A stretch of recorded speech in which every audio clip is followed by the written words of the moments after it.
Brought to you by V-Guard, co-powered by Sensodyne and Vimal. పలుకులలో Kesari. Associate sponsor UltraTech cement. గత ఎన్నికల్లో ఎదురైన ఓటమికి ఆయన రివెంజ్ తీర్చుకోవాలి అనుకున్నారు. తాను పనిచేసిన గడ్డపైనే విజయ బావుట ఎగురేయాలంటున్నారు. ఒకప్పుడు స్థానికేతరుడు అంటూ తనపై జరిగిన ప్రచారాన్ని ప్రత్యర్థిపై ఇప్పుడు అస్త్రంలా ప్రయోగించారాయన. ఈసారి లెక్క తప్పదన్న ధీమాతో ఉన్నారాయన. మరి మాజీ కలెక్టర్ ఆశ నెరవేరుతుందా? అసెంబ్లీలో అధ్యక్ష అనే భాగ్యం దక్కుతుందా?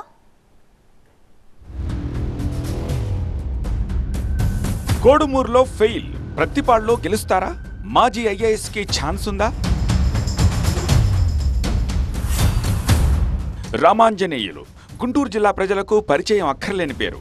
గుంటూరు జిల్లా కలెక్టర్గా గతంలో తనదైన ముద్ర వేశారు బి రామాంజనేయులు. 2019కి ముందే పదవీ విరమణ చేసిన ఆయన తర్వాత టీడీపీలో చేరి కోడుమూరు నుంచి పోటీ చేసి ఓడిపోయారు.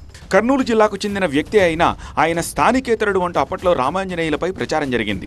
ఆయన అల్లుడు కూడా టీడీపీలో క్రియాశీలకంగా ఉండడంతో ఈసారి మాజీ ఐఏఎస్కి టికెట్ లేదనే అనుకున్నారు. అయితే టీడీపీ అధిష్టానం అనూహ్యంగా గుంటూరు జిల్లాలోని ప్రత్తిపాడు నుంచి రామాంజనేయులను పోటీకి దింపింది. మొదటి నుంచి మాదిగ సామాజిక వర్గానికి ఈ సీటు కేటాయిస్తూ వస్తోన్న టీడీపీ అదే సమీకరణాలతోటి రామాంజనేయులను ప్రత్తిపాడులో నిలబెట్టింది. కమ్మ సామాజిక వర్గ ఓటర్లు ప్రత్తిపాడులో ఎక్కువగా ఉన్నారు. దీంతో ఈసారి తన గెలుపు ఖాయమన్న ధీమాతో ఉన్నారు రామాంజనేయులు. కమ్మ సామాజిక వర్గంతో పాటు గుంటూరు రూరల్ మండలంలోని కాపు సామాజిక వర్గం కూడా మద్దతిచ్చిందని ప్రత్తిపాడు టీడీపీ అభ్యర్థి లెక్కలు వేసుకుంటున్నారు. గత ఎన్నికల్లో ఈ నియోజకవర్గం నుంచి వైసీపీ ఎమ్మెల్యేగా పోటీ చేసి గెలిచిన సుచరిత ఈసారి ఇదే జిల్లాలోని తాడికొండ నుంచి బరిలోకి దిగారు. దీంతో విజయవాడకు చెందిన బలసాని కిరణ్ కుమార్ని వైసీపీ ప్రత్తిపాడులో పోటీకి దించింది. అయితే కర్నూలు జిల్లాలో స్థానికేతరుడు అంటూ జరిగిన ప్రచారాన్నే రామాంజనేయులు గుంటూరులో ప్రయోగించారు.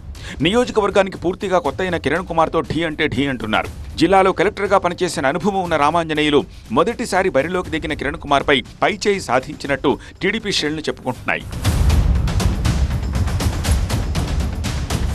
2014 ఎన్నికల్లోనూ కాపు కమ్మ ఓట్లు కలిసి రావడంతో రావెల కిషోర్ బాబు టీడీపీ నుంచి గెలిచారు.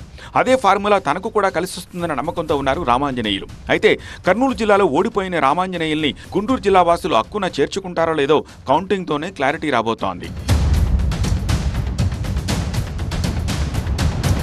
Brought to you by V-Guard, co-powered by Sensodyne and Vimal.